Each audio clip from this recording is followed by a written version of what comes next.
أعوذ بالله السميع العليم من الشيطان الرجيم بسم الله الرحمن الرحيم الحمد لله رب العالمين وبه نستعين وصلى الله على محمد وأطهره الطاهرين وعلى الله دائم أجمعين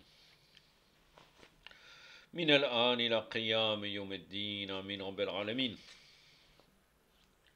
Une vidéo que j'ai intitulée Tabari.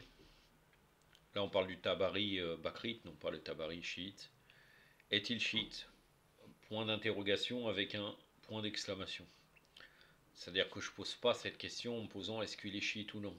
Il est certes bakri, je vous le dis déjà à l'avance, mais certaines personnes, dont un Muhammad qui officie en France, disaient qu'il était chiite parce que son livre d'histoire, il appelait Tarikh al-Rasoul ou al-Muluk, c'est-à-dire l'histoire des envoyés et des rois. Après, en utilisant ce livre-là, un livre que je vous conseille, qui est un livre bakrite mais intéressant, que j'ai les vidéos que j'ai fait par exemple sur Malik ibn Anas ou bien Ibn Hanbal récentes, les deux vidéos sur une sur Malik ibn Anas, une sur Ibn Hanbal, Larnatullah alayhima, a été fait d'après ce livre-là, avec parfois des ajouts. Dans ce livre, il est relaté le fait que les mukhalifines l'accusent de chiisme. On va démontrer que non, il n'est pas chiite, mais certes, on peut dire qu'il est comme Nisahi. Ça veut dire que lui, malgré ça, quand il a dû défendre l'imam Ali parfois en disant certaines vérités, il a pu le faire, tout en défendant bien entendu les usurpateurs. Vous allez voir quelle est sa position sur quel est les meilleurs des compagnons. Bien entendu, il va dire Abu Bakr, Omar, Osman. Et il dit aussi l'imam Ali, alors que certains amputent le nom de l'imam Ali, alayhi salam. Je commencerai juste par vous citer ses œuvres. Hein, il a un tafsir de Coran qui s'appelle Jami' Bayan fi tafsir al-Coran. Ils disent quel est le plus grand tafsir qui existe chez les mukhalifines. Il a mis 7 ans pour l'achever, entre 283 de l'Hégire et 290. Il a écrit Tarikh al-Usul al-Mumam, c'est très connu, ça s'appelle les Chroniques de Tabari, existant en français, traduit par Hermann Zortenberg, mais dans le livre de Metmati, et ça à juste titre, d'ailleurs je citerai 2 passages qui vont me servir à démontrer que en fait, parfois il a critiqué ouvertement certains usurpateurs, notamment si on est contre Muawiyah, si on montre les fautes de Muawiyah, ce n'est pas apprécié.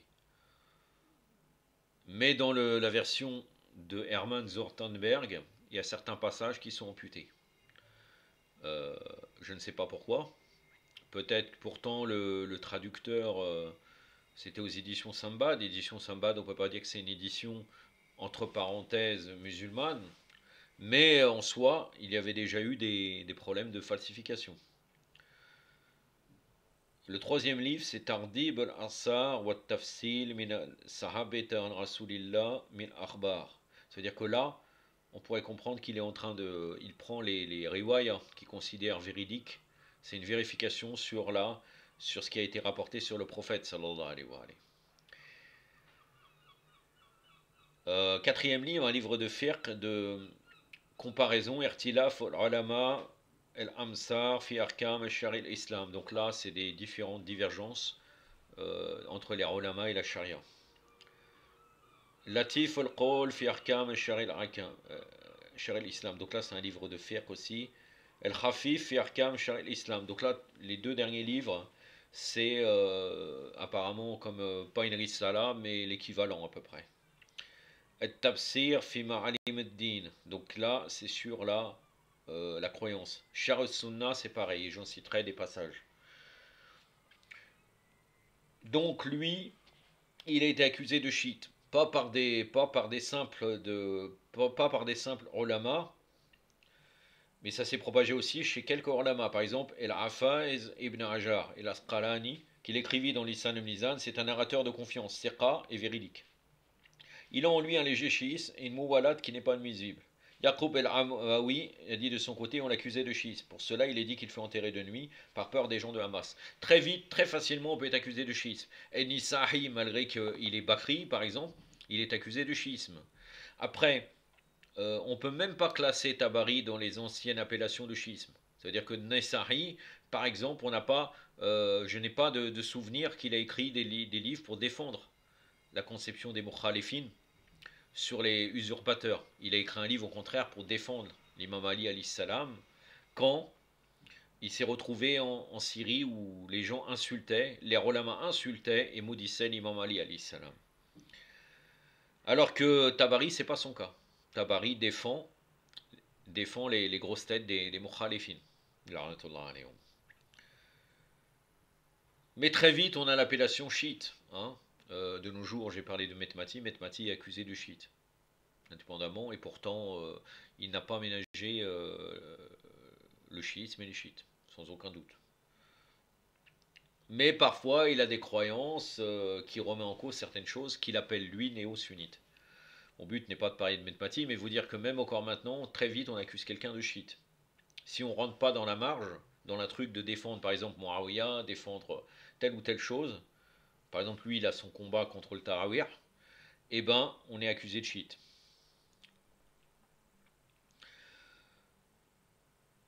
Donc, il a été accusé, pourquoi Tabari? Il a écrit un livre composé par Ibn Jarir, dans lequel il combina les traditions relatives au hadith de l'aidant de Khom, hadith Radir Khom, et qu'il fit suivre de hadith évoquant les mérites de Ali alayhi salam. Une parole qu'on lui impute, comme quoi il autorisait lors des ablutions la friction des pieds à la place de leur lavage. C'est-à-dire comme quoi la friction des pieds en dehors, non pas le lavage des pieds. Un ouvrage que certains lui attribuent, intitulé Bisharat el-Mustafa, est répertorié parmi les livres chiites. Là, je vais répondre tout de suite à la troisième affirmation parce que c'est quelque chose de simple. Nous avons chez nous, dans Al-Bayt, dans le chiisme, un savant chiite très connu. Il a un livre sur l'imama, j'ai oublié exactement comment il s'appelle, comment s'appelle le livre, mais lui,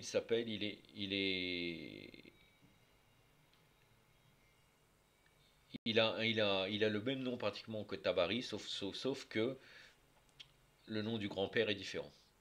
Il date du 6e siècle, ce Tabari-là, contrairement à Tabari qu'on parle Bakrite, qui est du 3e siècle. Et celui-là s'appelle Abu Jafar Mohammed ibn Ali ibn Rostom al-Tabari.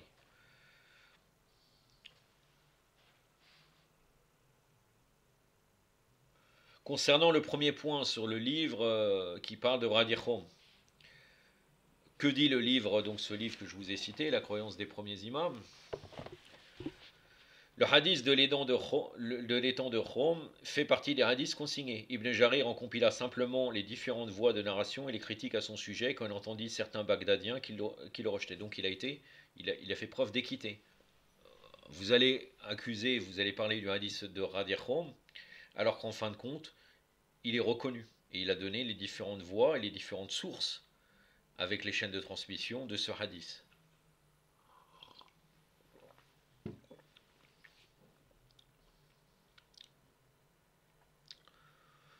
Pour ce qui est de la fin du livre où il évoque les mérites de l'imam Ali alayhi salam, donc dans le livre que je vous ai cité tout de suite, il n'y a aucun doute sur le fait que Ali alayhi salam a des vertus honorées, mais il faut néanmoins s'assurer qu'elles sont établies dans les textes et non s'étendent au travers des légendes chiites fausses et étranges visant Ali et Ahl-Bayt. Donc ça, c'est ce qu'il dit dans le livre, comme je vous ai dit, La croyance des premiers imams.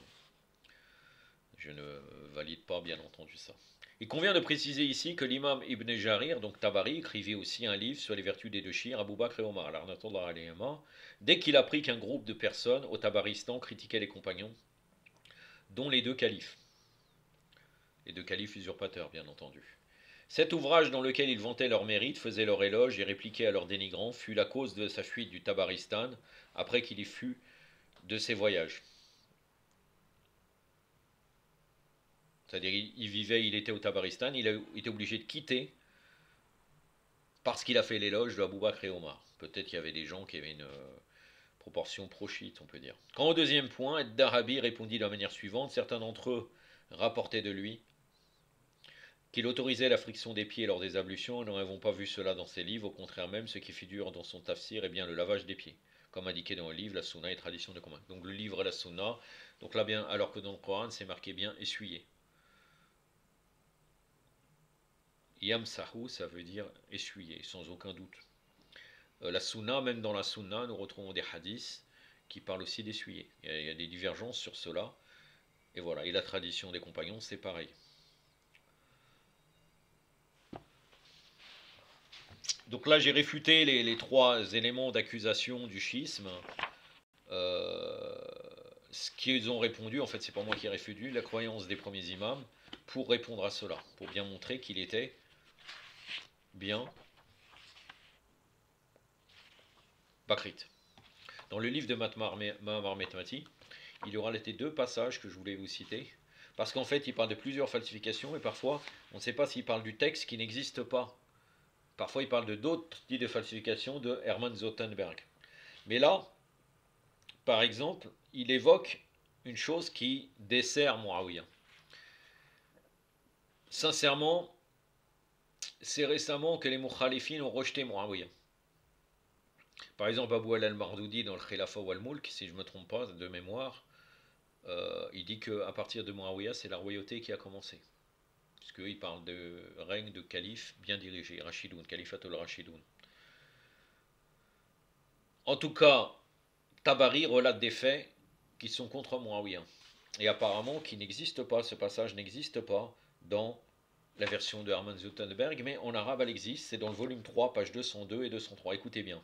Puis arriva l'année 46, donc ça c'est l'énumération des événements qui s'y sont déroulés.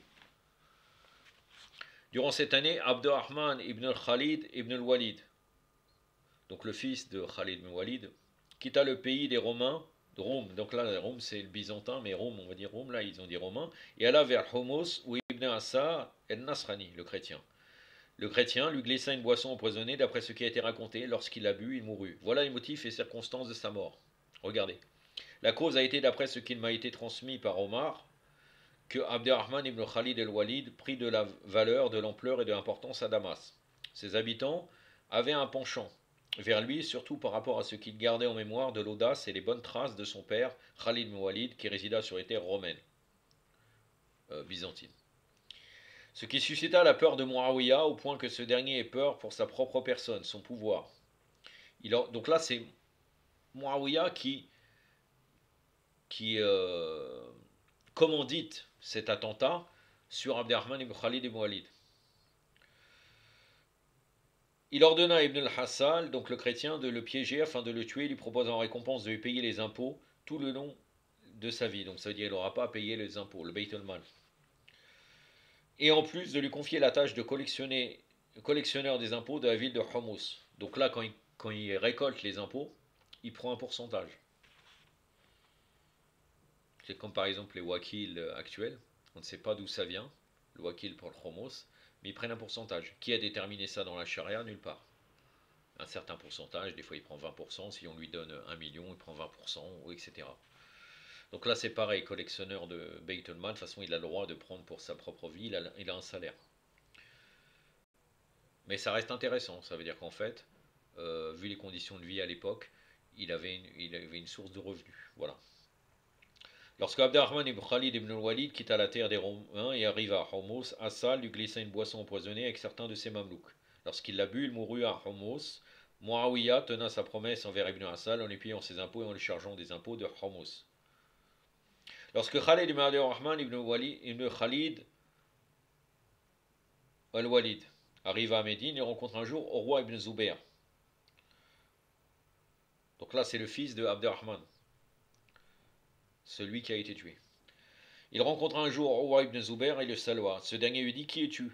Khalid ibn Abdurrahman dit: Je suis Khalid ibn Abdurrahman ibn Khalid al-Walid. Il dit: Qu'a fait Ibn Hassal? Il a tué ton père. Khalid parta de chez lui et se dirigea vers Homos où il observa Ibn Hassal Il a vu un jour sur son cheval, il intercepta et le tua avec son épée. Par la suite, il a été transféré chez Muawiyah, qui l'emprisonna quelques jours, lui infligea une amende et ne discuta pas de l'affaire. Il est relaté un élément important de l'attaque de la maison de Fatima Zahra dans l'histoire de Tabari. En vérité, tout ça fait que dès qu'on voit une certaine chose, comme je rappelle, El-Waqidi, dans son livre des conquêtes, il dit une chose sur l'imam Ali qui est très importante. Et il est occulté. C'est comme d'ailleurs, il faut bien savoir, Sira ibn Isaac n'existe plus. On parle toujours de Sira ibn Hisham. Et ibn Isaac est accusé de schisme. Donc dès qu'on touche à ces domaines-là, on est accusé de schisme. Alors que, on l'a vu que, je vais vous démontrer à travers son livre de Charles Sunna, Tabari, qu'il est bien un bakrite. Donc là, qu'est-ce qu'il est dit dans Tahrir Tabari? Ibn Hamid nous a raconté, selon ce que Jarir a raconté, selon Mughira, selon Ibn Khulayb, qui a dit Omar ibn al-Khattab, va en domicile d'Ali, alayhi salam, où Salat, Zubair et d'autres, hommes parmi les émigrés, s'étaient réfugiés, les menaçant en ces termes: je jure de brûler la maison, mais si vous ne sortez pas, faire acte d'allégeance. Zubair sortit après avoir sorti son épée de son fourreau, mais il trébucha et l'épée tomba de sa main, ils sautèrent sur lui et donc l'entourèrent et le saturèrent. Voilà.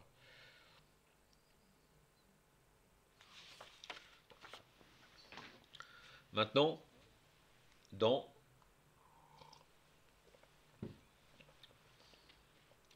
le livre Shah Sunna, donc un livre que je vous ai cité précédemment,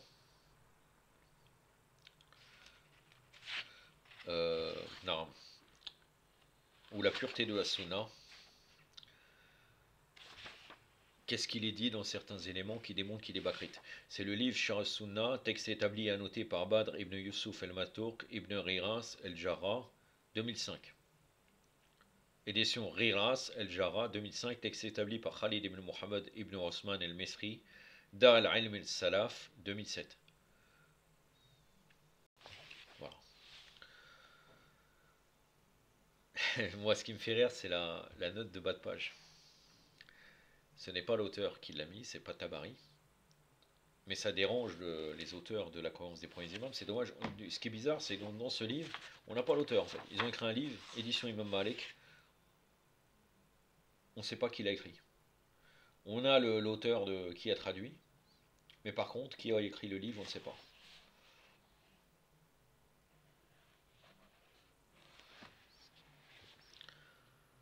Au début, regardez ce que fait, et ça existe, hein, ça existe chez les Mukhalifines, ça existe. Même parfois, certaines personnes, même quand ils prient sur le prophète, ils ajoutent la famille. Mais généralement, et même dans les Ibn Utaymin, si je ne me trompe pas, dit sallallahu alayhi wa sallam. Dans ceux qui officient sur YouTube, par exemple, il y a Islam ibn Ahmed qui le dit, tout le temps. Tout le temps, des fois il dit sallallahu alayhi wa sallam, mais en règle générale, il dit sallallahu alayhi wa sallam. Là, il commence son épître en disant Allahumma salli ala Muhammad wa alihi. Qu'Allah a pris sur notre maître Muhammad sallallahu alayhi wa alihi. Allahumma salli ala Muhammad wa ali Muhammad wa lajjal farajahum wa la'nana. Et sa famille. Le manuscrit comporte un blanc, le note de bas de page. Hein? Hamash. On dit Hamash, la note de bas de page. Le manuscrit comporte un blanc à cet emplacement. Peut-être était écrit et ses compagnons et qu'il les salue ou qu'il les salue.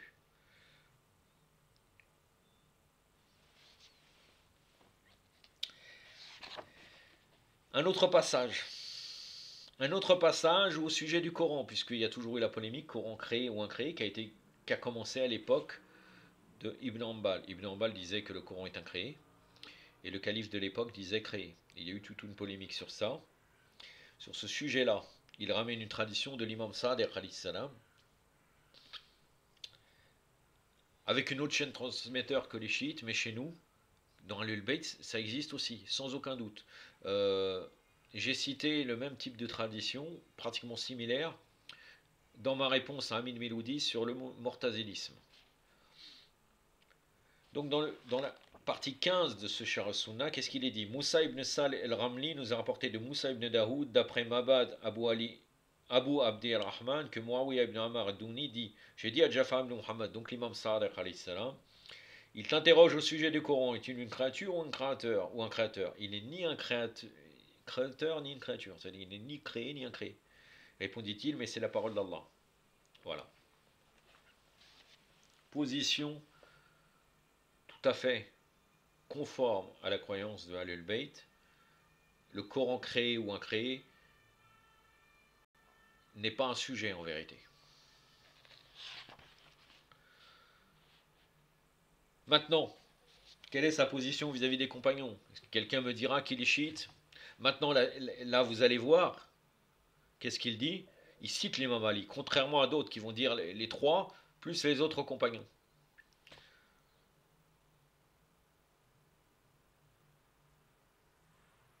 On peut dire qu'il n'a pas un problème. Il a un problème parce qu'il usurpe les Ahlul Bayt au pouvoir, mais d'une manière générale, il est un peu plus équitable que d'autres. Moussa ibn Sal el-Ramli, donc la partie 23 de Sharh Sunnah. Moussa ibn Sal el-Ramli et Ahmed ibn Mansour ibn Sayyar el-Ramadi m'ont rapporté de Abdullah ibn Sa'alir, d'après Nafir ibn Yazid, d'après Zoura ibn Mabad, d'après Saïd ibn al-Musayyab, que Jabir ibn Abdullah, le fameux compagnon Jabir ibn al-Ansari, dit, le messager d'Allah sallallahu alayhi wa alayhi, a dit, aurait dit, parce que là, je ne valide pas du tout. Ça, cette tradition-là est rapportée par Ibn Asakir dans Tariq al-Dimashq, page 204. Donc le messager d'Allah aurait dit, Allah a choisi mes compagnons parmi toutes les créatures, à l'exception des prophètes et des envoyés. Il a choisi parmi mes compagnons 4 hommes, Abu Bakr, Omar, Osman, l'arnatullah alayhum, et Ali salam. Après il dira dit Allah wa Omar. Et il a fait d'eux les meilleurs de mes compagnons, sachant qu'il y a du bien en chacun de mes compagnons. Il a choisi ma communauté parmi toutes les autres. Il a choisi au sein de ma communauté 4 générations. Après celle de mes compagnons, la première génération, la deuxième, la troisième se suivent, tandis que la quatrième est isolée. C'est l'histoire des suivants, Tabirin, tout ça est typiquement la croyance des Mukhalifin. Nous professons de manière identique que le meilleur de ses compagnons est qui? Vous allez voir qui? Le véridique est Siddiq, Zindiq, Abu Bakr, l'arnatullah alayh, puis le séparateur, El Farouk, Omar, puis l'homme aux deux lumières, Nourayn, Osman ibn Affan, l'arnatullah alayhima, puis enfin l'émir des croyants et l'imam des pieux, Amir al-Mu'minin wa imam al-Muttaqin, Ali ibn Abi Talib, alayhi salam. Il dit que l'agrément d'Allah soit sur eux. Voilà. Et bien entendu, le manque de taqiq fait que un qui officie à Paris, enfin en France, nous dira que il est chiite parce qu'il a écrit son livre en disant El Moulouk, alors qu'en vérité c'est pas quelque chose d'exceptionnel. Hein. C'est pas quelque chose d'exceptionnel. Peut-être même il était contre Muawiyah. De toute façon, à partir maximum ils vont accepter Muawiyah. Ils vont dire Omar ibn Abdelaziz le tatoué de Bani Omeya. Mais pour le reste, ils disent bien que c'est des rois. Et d'ailleurs, dans le Tariq al-Tabari, quand vous arrivez à l'époque des Abbassides, il n'y a rien, aucune vertu. C'est juste les conquêtes qu'ils ont fait. Et généralement, sur la plupart des califes usurpateurs omeyyades, c'est la même chose. C'est très succinct. Il dit voilà, ils ont conquéri telle chose, et c'est tout. Pas plus que ça. Voilà. أكتفي بهذا القدر وصلى الله على سيدنا محمد وأترته الطاهرين والسلام عليكم ورحمة الله